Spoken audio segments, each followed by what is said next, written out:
Well, big announcements there by the government today on getting more FDI into India and opening up various sectors to foreign direct investment. The country's Commerce Minister, Ms. Nirmala Sitharaman, joins us on the program now. Ma'am, thank you for joining us today. How much FDI do you believe that these announcements are actually going to generate? What is the government's estimate, ma'am? Well, at this stage, we are not doing any estimates, Nidhi. You know, India's remained #1 in terms of FDI inputs. We will certainly be retaining that position and improving on it. What we have done today is only extending what we had announced in November of 2015, keeping in line with the Prime Minister's Make in India initiative. And Make in India initiative's primary objective is to make India a manufacturing hub. And if we have to make India a manufacturing hub, it's not going to be possible unless we ease out on many of the things which have been obstructing good businesses and making clear our policy towards investment, which is what we've done now. In terms of job generation, that's again another very important target, ma'am. Certainly, this decision could go a very long way in generating jobs, which has been actually one of the weak points as far as the economy is concerned. Do you really see now greater opportunities for employment as a result? Absolutely. In fact, I would even extend my initial remarks by saying agriculture is full of underemployed people. Agriculture has to be given a respite in that many of those who are seeking jobs will not be able to get into agriculture, will have to find a place in manufacturing. Job creation is a very important agenda for this government. Now, the sectors that we are opening up to receive investment are of different nature, in the sense each one will provide jobs. Some can provide immediately, some can provide after a few months, and some others, the time lag because of the nature of investment and the sector may take slightly longer. But eventually, all of them are sectors where we hope job creation takes on top priority, and that is the reason why we have placed both making India a manufacturing hub and creating more jobs as the twin objective in doing this.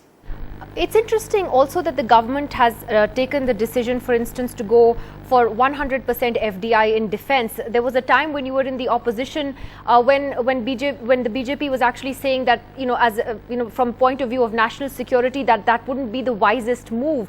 What has changed in the thinking to allow that in defense? We have not changed any of the norms with which we had taken a position then. Even today, from the point of view of national security, every application will be vetted and vetted properly and thoroughly. There is no compromise or loosening out on the requirement on national security. And what we are saying is up to 49% is definitely approval route, and the rest of it over and above 49 will obviously go on a case-by-case basis and looking at the government approval processes. So there is no change in our position as regards defense, investment in defense, and investment in defense with national security considerations. There has, however, ma'am, been a slightly cautious reaction from some of the domestic aviation and defense players. They believe that changing the caps on FDI may not be enough to actually bring in a large amount of foreign investment in these sectors. How would you address their concerns and their reasons for some skepticism? I think it's a bit too early for them to be skeptic about what we have done here. They should definitely see the policy, and also in a few days' time, many more details will have to be coming out in terms of specific details which are required for elaborating the policy. So I would rather have them wait, read the details and then comment.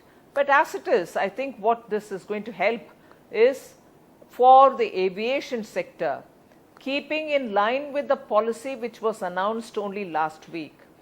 We think this FDI opening up in civil aviation is only going to help many of these companies to get more resources, more investment to expand on their operations. And the policy, remember, said that many of the unused airstrips will now be used so that connectivity to the far-flung areas in the country will be enabled and to an extent subsidized, and those areas will have to now get connected to better connected areas. These are not going to happen without investments being enabled.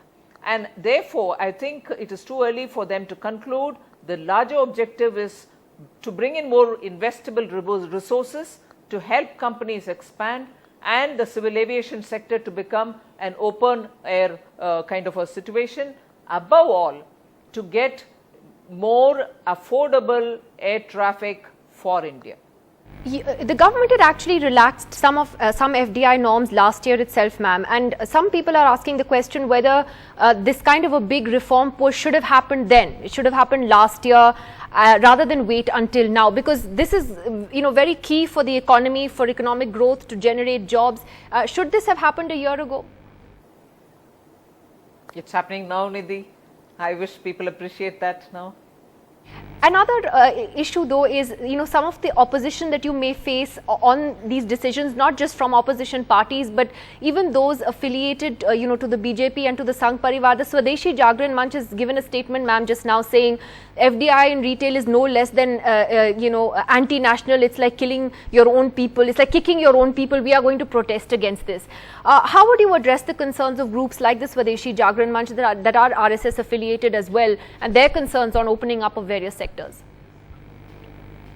Oh, first of all, I want to tell that nothing has been done which is not consistent with what we have announced in our manifesto. What we have done now is in line with the single brand retail policy. All that we have not touched multi-brand retail at all. Let it be repeated, we have not touched multi-brand retail at all.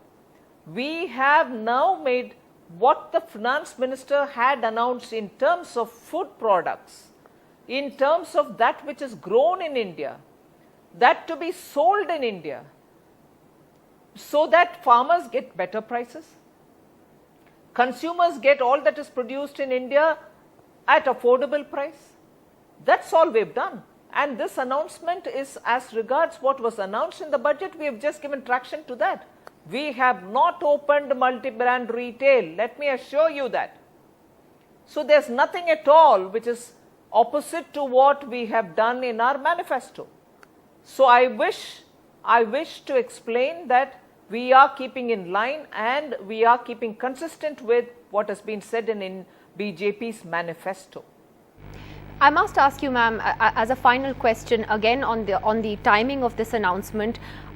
Some people are asking, whether it was timed rather well to change the negative headlines about Raghuram Rajan's exit to something more positive like this. Well, these are not things, Nidhi, which can be 1 hour's decision or one morning's decision. These are details which are worked out in consultation with various concerned ministries, and several months are spent in the details. Industry groups are sometimes consulted, and therefore, after the due consultation, when we reach a logical conclusion, we release the policy or announce the policy. It just so happens that it is today. But let me assure you, it is not a morning's decision or one evening's decision. Ma'am, how do you feel about Mr. Rajan's exit? And I'm asking you this as a last question because you were actually one of the few ministers who was critical of some comments that he had made earlier. Now that he has announced that he's not going to stay on for another term, how do you feel about that? First thing, my comments were to the limited extent of a journalist asking me about one of the comments of the governor, and to that limited extent I said at that time I would have chosen different words. Before that or after that I had not expanded on anything to do with Governor Rajan, except if I were talking about on interest policy or whatever. But the fact is, the government's position has been explained by the finance minister. That we appreciate Governor Rajan's contribution during his tenure into the Reserve Bank, and we respect his decision. That's the Government of India's position. You won't miss him? Is that a different question? I said you won't. I said you won't. Or government to Reserve Bank? No. I'm just saying you won't miss him at all, given the kind of the work he's done. I mean, would you respond at all to some of the criticism about how he was in a sense hounded out by some very public criticism from within your own party? Do you think that is what ultimately drove him out? I wouldn't add even a word to these speculations which prevailed in the public domain. The freewheeling of comments, I'm not going to, on anybody's side, I'm not going to add or delete or anything contribute to that debate. I will repeat the government's statement. We have appreciated his service to the Reserve Bank, and we also respect his decision. All right, Nirmala Sitharaman, thank you very much for joining us this evening, ma'am, on what has been a You're big day, especially on the FDI announcements that your government has made.